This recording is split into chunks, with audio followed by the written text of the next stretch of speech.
Hello दोस्तों, welcome to my YouTube channel UPSC मेरी मंजिल। तो आज हम लोग सेवन्थ क्लास ज्योग्राफी का 8th चैप्टर पढ़ेंगे, मानव पर्यावरण पर्यावरण अन्योन्य क्रिया उष्णकटिबंधीय एवं उपोष्ण प्रदेश। तो पढ़ने से पहले आप लोगों को कुछ चीज़ बता दूं। सबसे पहले आप लोग अपना फ़ोन इस लैंड मोड में कर लीजिए, ठीक है। ईयरफोन लगा लीजिए और वीडियो को थोड़ा फास्ट कर लीजिएगा, ठीक है। क्योंकि मैं यहाँ पे थोड़ा स्लो बोलता हूँ, बट आप वीडियो को थोड़ा फास्ट करके देखेंगे तो आपके लिए अच्छा होगा, ठीक है। तो चलिए शुरू करते हैं। तो हम लोगों ने अब तक पिछले चैप्टरों में देख चुके हैं। भूप्रकृति देख लिया है, ठीक है। स्थलमंडल देख लिया है, वायुमंडल देख लिया है, जलमंडल देख लिया है, पर्यावरण देख लिया है, ठीक है। मानवीय पर्यावरण देख लिया है और वनस्पतियाँ देख लिया है, ठीक है। तब हम देखेंगे कि अन्य क्रियाएं हमारी क्या हैं उष्णकटिबंधीय, मतलब हम किस पृथ्वी में जो हमारे पर्यावरण है, हमारी जो पृथ्वी में कई चीज़ें बटी हुई है ना, उष्णकटिबंधीय है, उपोष्णकटिबंधीय है, जो क्षेत्र बटा हुआ है, हम उसमें कैसे कहाँ पे रहते हैं, ठीक है। तो चलिए देखते हैं। ये चैप्टर बहुत ही रोचक होने वाला है, आप बस ध्यान से पढ़िए, ठीक है। तो इसमें जो चीज़ें इंपॉर्टेंट होंगी हम वही समझाएंगे, ठीक है। चलिए शुरू करते हैं। अध्याय 8 और 9 एवं 10 में आप विश्व एवं विभिन्न प्रकृति देशों के निवास की जीवन के बारे में सीखेंगे, ठीक है। तो चलिए शुरू करते हैं। इसमें बता रहा है कि हम किस किस चीज़ों के बारे में सीखेंगे, ठीक है। पहला है, हम देखते हैं अमेजन बेसिन में जीवन कैसा है। अब अमेजन अमेजन के बारे में थोड़ा बता दूँ। पहले इसको पढ़ लेता हूँ, फिर मैं आपको अमेजन के बारे में समझाता हूँ, ठीक है। अमेजन बेसिन के विषय में जानने से पहले हम मानचित्र में देखें। ध्यान दें कि उष्णकटिबंधीय प्रदेश कर्क रेखा के और मकर रेखा के मध्य स्थित है, ठीक है। भूमध्य रेखा 10 अक्षांश उत्तरी अक्षांश से और 10 अक्षांश दक्षिणी में, ठीक है। के मध्य भूमध्य रेखा को भूमध्य रेखीय प्रदेश कहते हैं, ठीक है। भूमध्य रेखीय प्रदेश क्यों किसे कहते हैं, क्यों कहते हैं, क्या प्रभाव, अभी हम सब समझाएंगे, ठीक है। आप बस ध्यान से पढ़ते रहिए।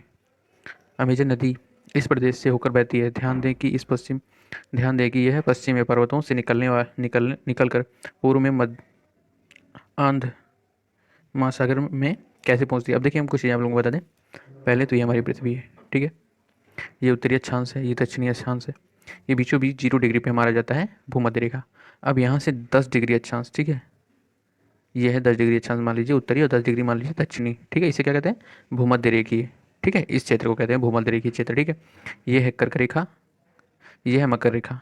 इस क्षेत्र को हम क्या कहते हैं, उष्णकटिबंधीय क्षेत्र, ठीक है। तो ये चीज़ें आप नोट कर लीजिएगा। चलिए, थोड़ा गड़बड़ समझ गया है, ठीक है। तो आई होप आगे आप लोग समझ गए होंगे। और चलिए आगे पढ़ते हैं, फिर हम आपको धीरे धीरे सारी चीज़ें समझाएंगे, ठीक है। जिस स्थान पर कोई नदी किसी अन्य जलराशि में मिलती है उस नदी का मुहाना उसे उस नदी का मुहाना कहते हैं, ठीक है। तो जहाँ पे कोई नदी जाके समुद्र में ऐसी जगह पे मिलती है दूसरी नदियों से, तो हाँ, उस नदी का मुहाना कहते हैं, ठीक है। अमेजन नदी में बहुत सी सारी सहायक नदियाँ मिलती हैं, अमेजन बेसिन का निर्माण करती हैं। बहुत सारी छोटी छोटी नदियाँ मिलकर ही अमेजन बेसिन का निर्माण करती हैं, ठीक है। यह नदी बेसिन ब्राज़ील के भाग, पेरू के कुछ भागों, बोल्विया, इक्वाडोर, कोलंबिया तथा वेनेजुएला से छोटे भाग से अपवाहित मतलब प्रवाहित होती है, ठीक है। क्या आप इस बेसिन में स्थित उन देशों के नाम बता सकते हैं जो भूमध्य रेखा से गुजरते हैं। तो पहले मैं कुछ बता दूं कि ये दुनिया की सबसे बड़ी नदी है। सबसे लंबी नदी कौन सी है, नील नदी है, ठीक है। अमेजन दुनिया की सबसे बड़ी नदी है। और लंबी नदी और बड़ी नदी में क्या अंतर होता है, ये सबसे चौड़ी, ये नदी चौड़ाई में अधिक है, ठीक है। और नील नदी क्या है, लंबी बहुत है, चौड़ाई उसकी कम है, ठीक है। चलिए इसमें थोड़ा देख लेते हैं हम नील नदी इस नदी के बारे में, ठीक है। ये अमेजोन नदी, ठीक है। तो इसमें बहुत सारी छोटी छोटी नदियाँ मिली हुई हैं, ठीक है। और जो ये सब मिल के इसको अमेजन बेसिन बनाती हैं, ठीक है। ये सारी चीज़ें आप देख लीजिए कहाँ से किस क्षेत्र से बहती हुई हैं, ठीक है। आगे देखते हैं। थोड़ा इंपॉर्टेंट चीज़ें ये भी हम पढ़ते चलते हैं।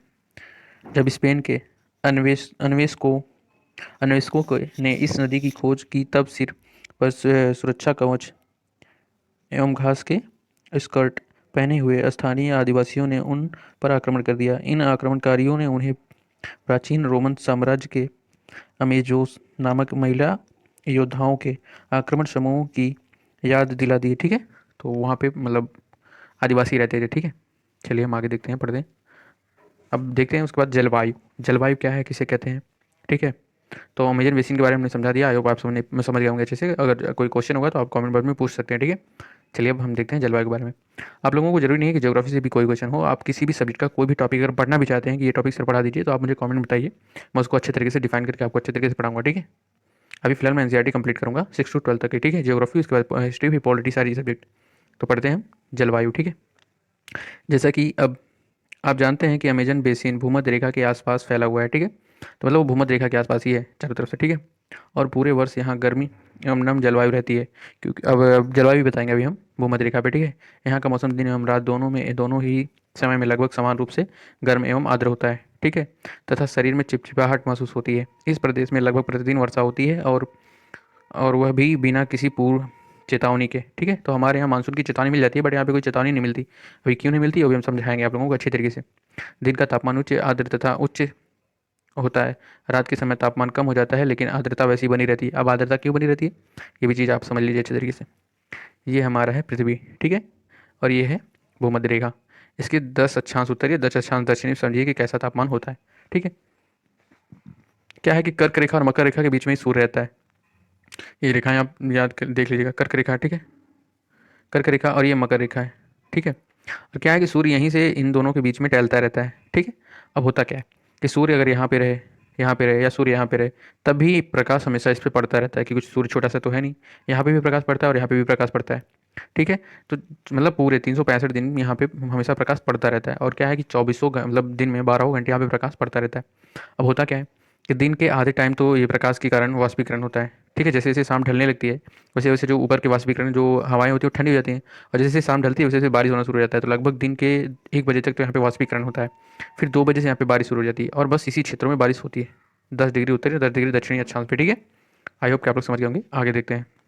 और यहाँ पे अत्यधिक तापमान होने की वजह से आर्द्रता बनी रहती है, क्योंकि जब भी वाष्पीकरण होगा तो वाष्प की वजह से हम मतलब जो जल के कण होंगे वो हमेशा वायु में घुले रहते हैं, जिसकी वजह से वहाँ पे हमेशा चिपचिपाहट रहता है। आप जब समुद्र के किनारे बीच उच पे जाते होंगे ना, अगर गए होंगे, तो आप महसूस करेंगे, क्योंकि वहाँ पे भी वाष्पीकरण हमेशा होता रहता है, और जो जल के कण हैं वो हवाओं हवाओं में घुले होते हैं, जिसकी वजह से वहाँ पे भी चिपचिपाहट रहता है। तो आई थिंक आप समझ चुके होंगे अच्छे तरीके से, ठीक है। अब देखते हैं वर्षावन। तो हो गया हमारा। अब देखेंगे वर्षावन क्या है, ठीक है। इन प्रदेशों में अत्यधिक वर्षा के कारण यहाँ की भूमि पर घास वन उगाते हैं, ठीक है। वह इन वो इतने घने होते हैं कि पत्तियां तथा शाखाओं से छत सी बन जाती है, जिनके कारण सूर्य के प्रकाश धरातल तक नहीं पहुंच पाते। तो ये लगभग समझ लीजिए सदाबहार वन को ही बता रहा है, ठीक है, जो हम पिछले चैप्टर में अच्छे तरीके से समझा चुके हैं। इसमें भी अच्छे तरीके से सबको समझा देंगे, ठीक है। यहाँ की भूमि प्रकाश रहित एवं नम बनी रहती है। प्रकाश रहित मतलब वहाँ भी प्रकाश नहीं पहुँच पाता, ठीक है। यहाँ केवल वही वनस्पति पनप सकती है जिनमें छाया में बढ़ने की क्षमता हो, मतलब जिनको प्रकाश संश्लेषण अगर वो कम करें तभी वो बढ़ सकती है, तो वही बल बन सकती है यहाँ पे, मतलब पनप सकती हैं, ठीक है। परजीवी पौधे के रूप में यहाँ पे आर्कटिक एवं ब्रोमीलाइड पौधे होते हैं, ठीक है। नाम भी इनका बहुत अजीब है। तो ये परजीवी, परजीवी का मतलब क्या होता है कि जो दूसरे पौधों पे जीवित होते हैं, उनके पोषक तत्व वो चूस लेते हैं, वो होते हैं परजीवी, ठीक है।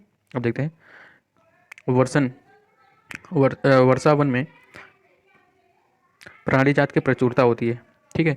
टूकन गुंजन पक्षी टूकन गुंजन पक्षी रंगीन पक्षती वाले मकाओ एवं भोजन के लिए बड़ी चोंच वाले विभिन्न प्रकार के पक्षी, जो भारत में पाए जाने वाले सामान्य पक्षियों से भिन्न होते हैं, ठीक है। तो मतलब वहाँ के उन लोगों के पक्षियों की चोंच होती है और लंबी होती है, ठीक है, मतलब बहुत भिन्न प्रकार की होती है, क्योंकि जलवायु भिन्न है, और जब जलवायु भिन्न होगी तो वहाँ क्या मतलब शरीर की बनावटें भी चेंज होती हैं। देखो बहुत हमारे शरीर की जो बनावटें हैं बहुत हद तक ना हमारे बहुत हद तक क्या मतलब पूरा हमारे पर्यावरण पर डिपेंड करती हैं। क्यों कैसे करती हैं, आप जैसे ही 11वीं क्लास की बुक पढ़ोगे उसमें आपको अच्छे तरीके से समझ में आ जाएगा, ठीक है।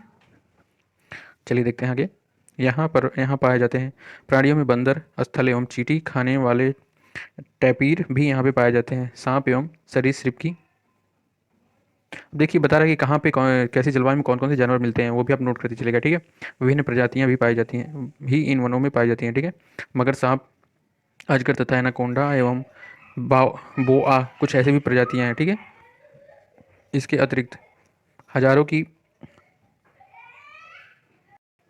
तो देखते हैं इसके इसके अतिरिक्त हजारे कीड़े मकोड़े भी इस बेसिन में निवास करते हैं। मांस खाने वाली पिनरन्या मत्स्य समेत मछलियों की विभिन्न प्रजातियां अमेजन नदी में पाई जाती हैं, क्योंकि पानी अधिक है, ठीक है। तो वहाँ पे बहुत प्रकार के कीड़े मकोड़े पाए जाते हैं और बहुत प्रकार की मछलियाँ भी पाई जाती हैं। इस प्रकार जीवों की विविधता की दृष्टि से यह बेसिन असाधारण रूप से समृद्ध है, मतलब बहुत सारी यहाँ प्रजातियाँ रहती हैं जानवरों की, ठीक है।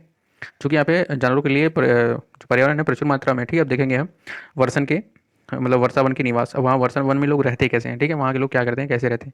यहाँ के लोग छोटे से क्षेत्र में वन के कुछ वृक्षों को काटकर अपने भोजन के लिए फसल उगाते हैं। क्या करते हैं कि जंगलों को बड़े भाग में सफाई कर देते हैं और वहाँ पे फसल उगाते हैं, खेती करते हैं। यहाँ के पुरुष शिकार करते हैं तथा नदी में मछलियाँ पकड़ते हैं, जबकि महिलाएं, यहाँ देखिए लिखा हुआ है, जबकि महिलाएं फसलों का ध्यान रखती हैं, ठीक है, क्योंकि महिलाएं शिकार पे नहीं जाती हैं। वे मुख्यतः टेपियोका, अनानास एवं शकरकंद उगाती हैं, क्योंकि मछली या शिकार मिलना अनिश्चित होता है, क्योंकि अभी तो कंफर्म है नहीं कि कब शिकार मिलेगा कब नहीं मिलेगा। तो ये ठीक है, तो कभी मिलता है कभी नहीं मिलता है। जब ऐसी स्थिति में नहीं मिलता है तो ऐसे में महिलाएं ही अपनी उगाई साग सब्जियों से अपने परिवार का भरण पोषण करती हैं।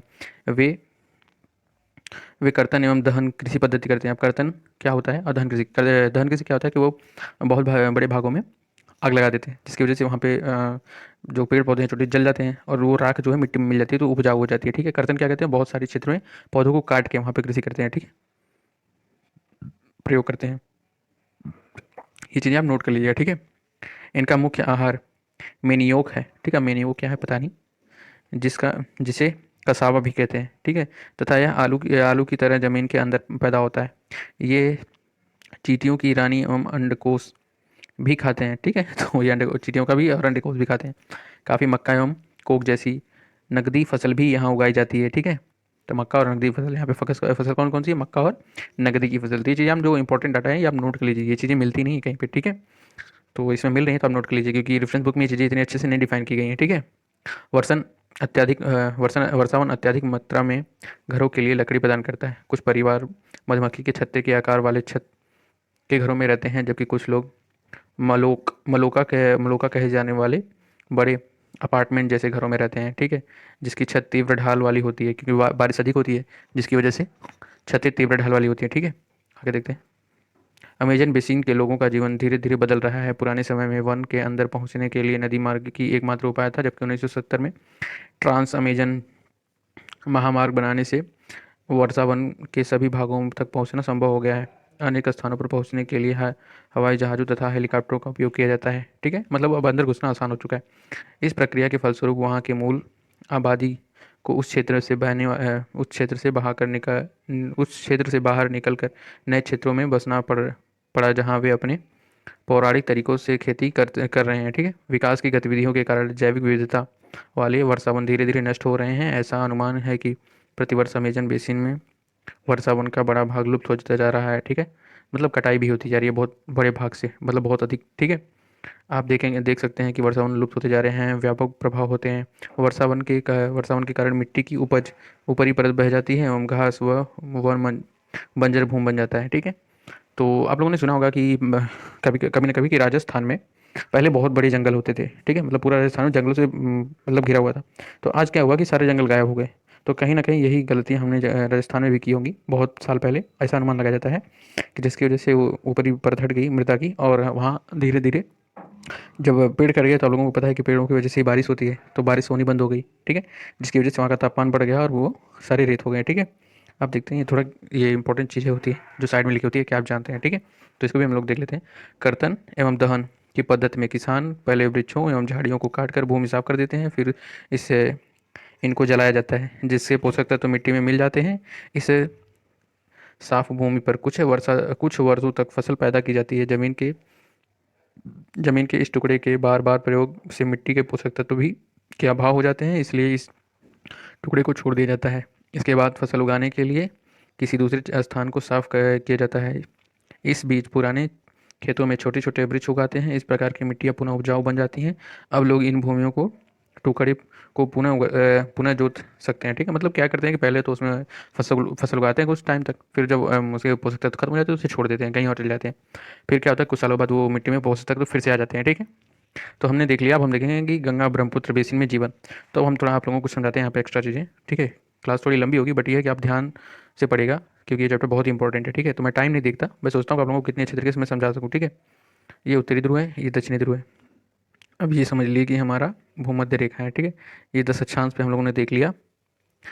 ये यहाँ पे हम लोगों ने देख लिया वर्षावन। ठीक है, अरे वो भूमध्य रेखी क्षेत्र क्या है कि यहाँ पे डेली वर्षा होता है। डेली बारिश होने की वजह से ये क्षेत्र हो जाता है लगभग समझ लीजिए सदाबहार वन। ठीक है, सदाबहार वन होने की वजह से यहाँ पे डेली वर्षा भी होती है और बहुत ज़्यादा यहाँ का मौसम चिपचिपा होता है, क्योंकि डेली बरसात होने की वजह से यहाँ पे आर्द्रता बहुत ज़्यादा होती है यहाँ के तापमान में। ठीक है, उसके बाद हम लोगों ने देख लिया वर्षावन, लगभग इतने बड़े क्षेत्रों में वर्षावन होता है। ठीक है, इस क्षेत्रों में इन पूरे क्षेत्र की बात कर रहा है। ठीक है, इन पूरे क्षेत्र में वर्षावन होता है। वर्षावन को हम लोगों ने देख लिया कि वर्षावन में कितने प्रकार के जानवर मिलते हैं, यहाँ के लोग रहते कैसे हैं, कैसे खाते हैं, क्या क्या खाते हैं, कौन कौन से फल हैं, कौन कौन से जानवर हैं। ठीक है, इतनी चीज़ें हम लोगों ने देख लिया। अब वहाँ पे कैसी खेती होती है, ठीक है, किस टाइप की खेती होती है और कितने कितने समय में होती है, इतनी चीज़ें हम लोगों ने देख लिया।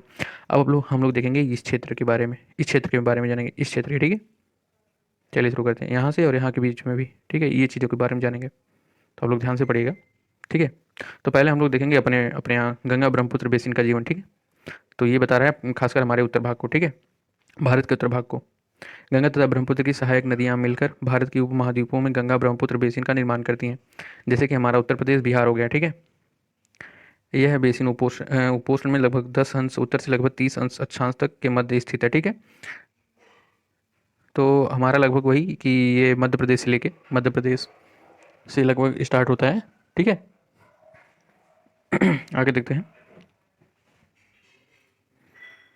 उत्तर अक्षांश के मध्य स्थित है। घाघरा, सोन, चंबल, गंडक, कोसी जैसे गंगा की सहायक नदियां हैं, तो गंगा की सहायक नदियां हैं, देख लीजिए। एवं ब्रह्मपुत्र की सहायक नदी इसमें से इसमें अपवाहित होती हैं। एटलस की सहायता से ब्रह्मपुत्र की कुछ सहायक नदियों का नाम ढूंढिए, तो आप लोग ढूंढ लीजिएगा। ठीक, आगे देखते हैं। गंगा एवं ब्रह्मपुत्र के मैदान पर्वत एवं हिमालय के गिरिपथ तथा सुंदरबन डेल्टा। थोड़ा हम इसमें आप लोगों को बता देते हैं अच्छी चीज़ें। ठीक है, तो यहाँ से गंगा की उद्गम स्थल है। ठीक है, अमरकंटक से। तो ये देखिए यमुना के यहाँ पे मिलती है, तो गंगा की बहुत सारी सहायक नदियाँ हैं। ठीक है, ये देख लीजिए। और यहाँ से ये निकलती हैं। फिर यहाँ से ये देखिए ऐसे से चीन से होती हुई यहाँ से आती है, और ये आती है हमारी ब्रह्मपुत्र। ठीक है, और ये मिलती है बांग्लादेश में। जब मिलती है तो यहाँ पे बनाती है सुंदरबन डेल्टा। ठीक है, गंगा ब्रह्मपुत्र मिलकर बनाती है सुंदरबन डेल्टा। और इन पूरे क्षेत्रों को हम कहते हैं गंगा ब्रह्मपुत्र मैदान। ठीक है, चलिए, गंगा ब्रह्मपुत्र बेसिन मैदान। ठीक है, आगे देखते हैं। इस बेसिन की मुख्य विशेषताएं हैं। मैदान क्षेत्र में अनेक चाँप झील पाई जाती है। अब चाँप झील क्या होती है उसको भी हम समझा देते हैं, वरना कहेंगे कि क्या है। जैसे कि मान लीजिए कि कोई नदी ऐसे कट के बह रही है। ठीक है, ऐसे बह रही है कोई नदी, इधर से मतलब जा रही है और इधर से ऐसे कट के बह रही है, जैसे रुकी इस तरह नहीं। ऐसे मान लीजिए कोई नदी बह रही है, क्या कि मैदानी भागों में नदियाँ ऐसे बहती हैं। ठीक है, सर्प की टाइप से। ठीक है, मान लीजिए कोई नदी ऐसे बह रही है। अब नदी का बहाव क्या होता है कि ये इस क्षेत्र पे बता रहे हैं थोड़ा अच्छे तरीके से आपको। नदी जब यहाँ से पानी आता है तो इस क्षेत्र को काटती जाती है, इस क्षेत्र को काटती जाएगी। ठीक है, और इस क्षेत्र पे डिपोजिशन करेगी। यहाँ पे जमा होगा, इस क्षेत्र पे जमा होगा और इस क्षेत्र पे कटा होगा। तो क्या करती है, धीरे धीरे नदियाँ काटती काटती ये सीधे यहाँ मिल जाती हैं, ये ऐसे मिल जाती हैं, और ये भाग पूरा छूट जाता है और ये भाग बन जाता है चाँप झील। ठीक है, चलिए, आई थिंक आप लोग समझ गए होंगे। वीडियो थोड़ी लंबी होती है, बट इसमें पूरी अच्छे तरीके से समझाना चाहता हूँ आप लोगों को, तो मैं वीडियो पे ध्यान नहीं देता कि इतनी लंबी हो रही है। ठीक है, अगर जो भी लोग देख रहे हैं उनको पक्का है कि प्रॉफिट होता होगा, बस आप मेरे साथ बने रहिए। ठीक है, यहाँ की जलवायु मुख्यतः मानसूनी होती है, क्योंकि हमारे उत्तर भारत की मानसून, आप उत्तर भारत में रहते हैं तो जानते ही हैं कि उत्तर भारत में मानसून कैसा होता है। ठीक है, यहाँ मानसूनी बारिश होती है, और मानसून हमने पिछली क्लास में बहुत अच्छे तरीके से डिफाइन कर दिया है। ठीक है, मानसून में मध्य जून से मध्य सितंबर के बीच वर्षा होती है। ठीक है, ग्रीष्म ऋतु में गर्मी एवं शीत ऋतु में ठंडा होता है। भारत के मानचित्र देखिए, उन राज्यों का नाम बताइए जहाँ पे गंगा ब्रह्मपुत्र बेसिन स्थित है। ठीक है, तो आप बताइए कमेंट करके और ज़रूर बताइएगा। ठीक है, अब देखते हैं। बेसिन क्षेत्र में विभिन्न प्रकार की स्थलाकृतियाँ हैं। जनसंख्या के वितरण पर्यावरण की प्रमुख भूमिका होती है।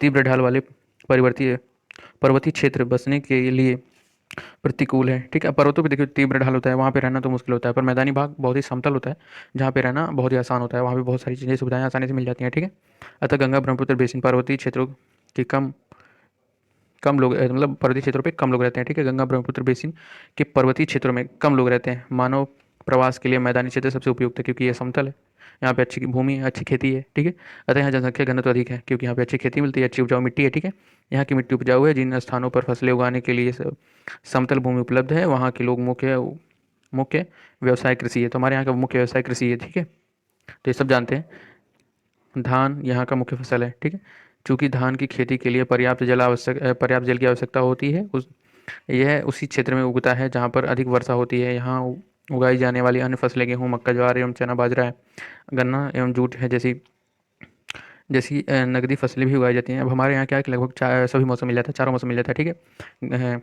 गर्मी, बरसात, शीत और बसंत। ठीक है, तो इस वजह से हमारे यहाँ लगभग बहुत सारी फसलें मिल जाती हैं। मैदानी क्षेत्रों में मैदान के कुल क्षेत्रों में केले के बागान भी लगाए जाते हैं। पश्चिम बंगाल में एवं असम में चाय के बागान भी मिलते हैं, क्योंकि वहाँ पे ऐसे ढलान है, तो चाय के लिए वहाँ का वातावरण बहुत अच्छा है। बिहार एवं असम में कुछ भागों में सिल्क के कीड़े का संवर्धन का सिल्क का उत्पादन किया जाता है। मंद ढल वाले पर्वतों एवं पहाड़ियों पर वेदिकाओं में फसलें उगाई जाती हैं। ठीक है, वेदिका क्या होता है बता दूं मैं आप लोगों को। जैसे पर्वतों के बीच में, जैसे मान लीजिए कोई पर्वत है, इस बीच में कोई ऐसे उठा हुआ मैदान आ गया तो इसे वेदिका कहते हैं। ठीक है, विभिन्न भूआकृतियों के अनुसार वनस्पति में भी विभिन्नताएं पाई जाती हैं। गंगा ब्रह्मपुत्र मैदानों में सागवन, साखू, पीपल की कुछ उष्णकटिबंधीय पर्णपाती पेड़ पाए जाते हैं। पर्णपाती क्या होता है, जो मतलब अपने पत्ते कुछ टाइम के लिए गिराते हैं, उन्हें पर्णपाती वन कहते हैं। ठीक है, ब्रह्मपुत्र के मैदान क्षेत्रों में बने बांस के घने झुरमुट पाए जाते हैं। ठीक है, अब क्या इसमें होता है, ब्रह्मपुत्र के मैदानों में क्षेत्रों में घने बांस के झुंड पाए जाते हैं। तो ठीक है, आप लोग समझते होंगे, बांस नहीं जानते हैं, बम्बू। ठीक है, डेल्टा के मैग्रोवन डेल्टा मैदान जो है मैग्रोवन से घिरा हुआ है, तो मैग्रोवन अभी हम दिखाएंगे आप लोगों को, ठीक है। उत्तराखंड के सिक्किम एवं अरुणाचल प्रदेश में ठंडी जलवायु एवं तीव्र ढल वाले भागों में चीड़, देवदार एवं फर के शंकुधारी वृक्ष पाए। तो अभी हम लोगों ने पिछले चैप्टर में लगभग 5 या 6 चैप्टर हम लोग देख लिया है वन के बारे में कि कहाँ पे कौन से वन पाए जाते हैं। तो आई होप कि आप लोग अच्छे तरीके से समझ लिए होंगे, ठीक है। तो आप लोग पिछले क्लास वीडियो आप लोग अच्छे से देखते आइए, तभी आगे की वीडियो देखेंगे अच्छे से समझ पाएंगे, ठीक है। अब देखेंगे बेसिन में विभिन्न प्रकार के वन्य जीव पाए जाते हैं। इनमें हाथी, बाघ, हिरण एवं बंदर आदि सामान्य रूप से पाए जाने वाले हैं जीव हैं। इस एक सींग वाला गैंडा ब्रह्मपुत्र के मैदान में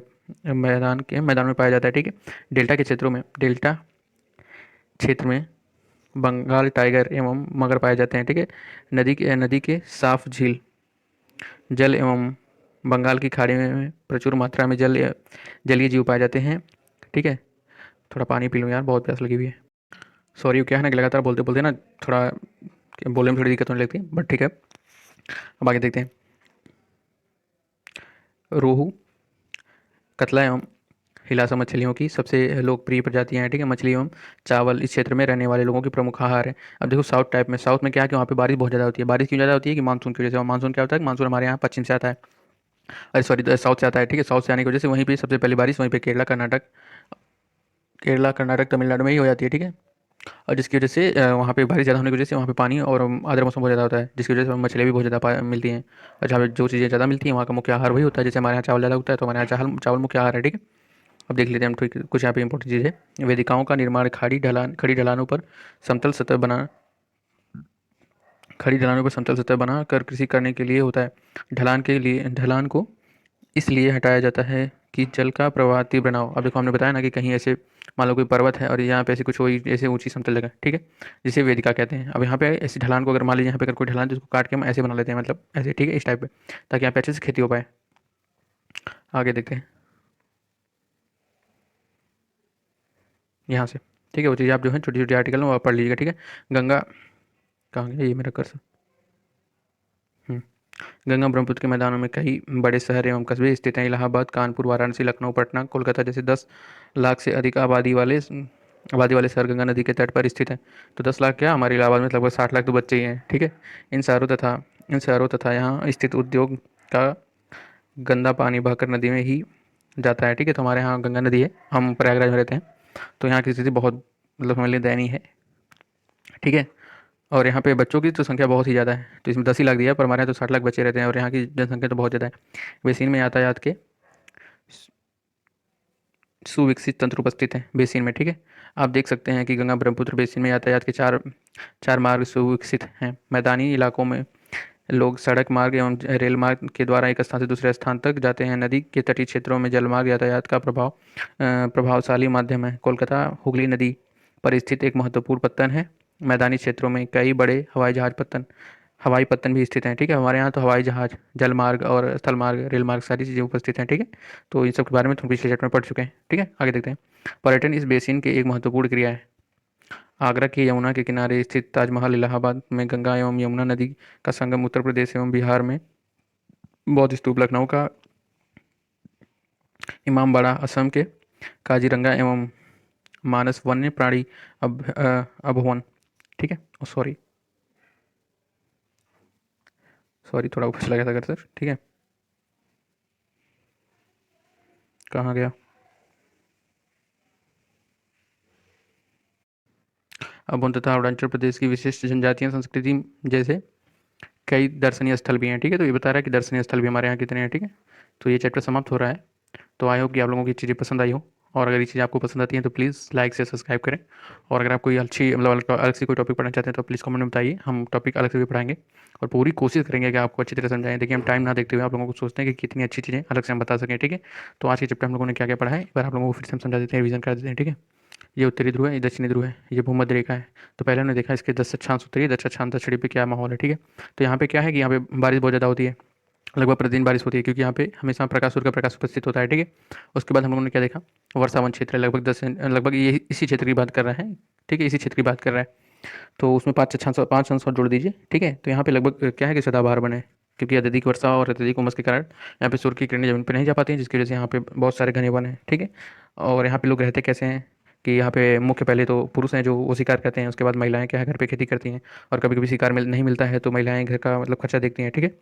तो ये हो गया। उसके बाद हम लोगों ने देखा उष्णकटिबंधीय क्षेत्र मतलब उत्तरी भाग, ठीक है। उत्तरी भागों में क्या, तो इसमें मुख्य हम लोगों ने देखा भारत का उत्तरी मैदान, ठीक है। तो इसमें हम लोगों ने पर्वतीय मैदान के बारे में जाना, यहाँ मतलब पर्वतीय और स्थलीय मैदानों में क्या अंतर है वो हम लोगों ने जाना, ठीक है। तो इतनी सारी चीज़ें हम लोगों ने जाना। आई होप कि ये आपका रिवीजन भी होगा। अगर ये चैप्टर आपको पसंद है तो प्लीज़ लाइक से सब्सक्राइब करें, और कोई अलग से टॉपिक पढ़ना चाहते हैं तो प्लीज़ कमेंट करें। धन्यवाद।